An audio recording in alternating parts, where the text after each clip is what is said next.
Bonjour à tous et bienvenue dans ce nouveau tutoriel où nous allons voir une extension qui va nous servir à personnaliser l'aspect, le design de la page de connexion de notre site WordPress. Alors bien évidemment, si je suis le seul administrateur de mon site, que personne n'a pour but de se connecter à mon site, je peux très bien laisser cet environnement-là. Maintenant, si j'ai un site qui héberge un WooCommerce où les gens peuvent se connecter pour laisser des commentaires sur mes articles de blog, où des gens pourraient s'inscrire pour participer à des blogs en étant contributeurs, ou encore à des forums, eh bien c'est dommage de laisser cette page telle qu'elle, qui ne fait que la pub de WordPress et qui est assez austère. Donc on va de suite voir l'extension en question. L'extension en question, c'est Custom Login Page Customizer, celle-ci, et je vais aller l'installer de suite pour faire la démonstration. Donc l'extension est installée, et il me dit qu'il va pouvoir me tenir au courant des mises à jour. Je m'en moque, je vais faire passer. Et on va pouvoir retrouver dans nos apparences Login Customizer. Et donc j'ai un aperçu de ce à quoi ressemble actuellement ma page de connexion, et je vais pouvoir choisir des templates prédéfinis ou alors les restyler moi-même.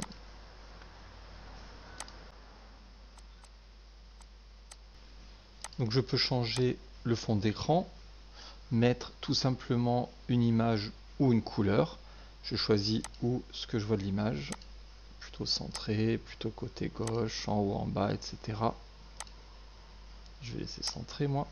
Je vais pouvoir changer mon logo. Pour le moment, on voit que j'ai le logo de WordPress. Peut-être que ça ne me plaît pas. Donc je pourrais désactiver le logo ou aller sélectionner une image. Je vais prendre ici. Je vais pouvoir choisir la largeur du logo, sa hauteur et mettre de la marge. Voilà. Donc bien sûr là il y a 84. Si je veux les garder proportionnels, je vais devoir mettre les mêmes valeurs. Je pourrais mettre de la marge pour séparer mon logo du reste. Actuellement le logo par défaut il renvoie sur WordPress. Moi je vais lui dire que ça doit renvoyer sur ma page d'accueil. Et le titre de la page en question quand les gens arrivent ici. Hop. Le formulaire, donc là ça va être pour restyler le formulaire qu'on voit ici. Est-ce que je lui mets une image de fond, une couleur de fond? Alors j'aurais également pu mettre une couleur de fond. Je vais pouvoir choisir la largeur en pixels que doit occuper mon petit formulaire, sa hauteur. Est-ce que je mets des marges?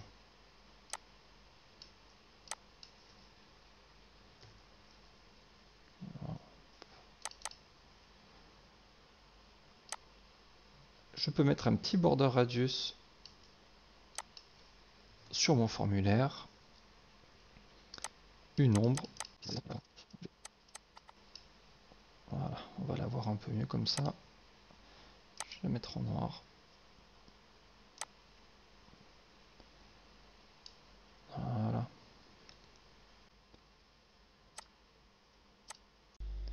Au niveau des champs, on va voir que je peux modifier aussi bien leur largeur globale que leur hauteur en agissant sur la taille des polices à l'intérieur et leur mettre des border radius. La couleur des textes à l'intérieur, la couleur des labels, des textes qu'on voit ici, leur taille.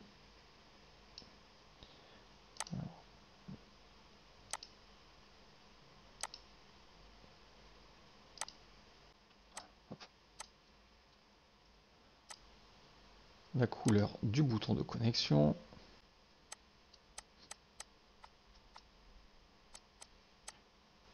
Donc on voit que je peux changer la couleur du bouton au survol. Je pourrais customiser ou mettre auto la taille du bouton. Je vais laisser en auto.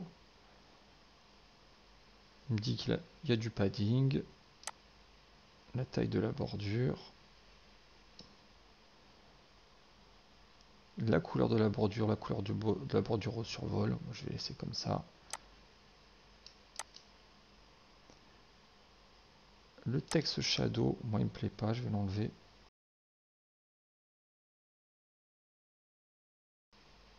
Donc je vois qu'il y a d'autres options. Je peux dire que je peux désactiver la fonction mot de passe perdu qui est ici. Elle serait désactivée. Je peux désactiver le privacy policy, la politique de confidentialité. On voit qu'elle disparaît quand je fais ça. Je pourrais désactiver la fonction de retourner vers le site. Choisir la taille des polices, leur couleur et la couleur des textes au survol. Allez, ça ira très bien. Tac. Donc imaginons que je sois content de mon fond d'écran, là, de ma page de connexion. J'ai plus qu'à enregistrer. Et donc voilà, si je reviens sur ma page de connexion, je vois que ça a fonctionné. C'est beaucoup moins austère que la présentation qu'il y a de base quand on essaie de se connecter. J'ai bien un lien qui va me ramener plutôt que sur WordPress directement sur mon site. Et je vois que la charte graphique correspond. Et voilà, c'est déjà la fin de ce petit tuto, j'espère qu'il vous a été utile. Alors encore une fois, ça va peut-être pas être utile à tout le monde puisqu'il faut qu'on ait une zone de connexion, que les gens se connectent à notre site pour que ça trouve vraiment un intérêt. Mais ça permet de pouvoir restyler et d'avoir une charte graphique cohérente même sur la page de connexion. Si ça vous a été utile, n'hésitez pas à liker, commenter, partager, ça aidera à faire connaître la chaîne et ça aidera certainement d'autres personnes. Je vous remercie par avance et je vous dis à bientôt pour de nouveaux tutos.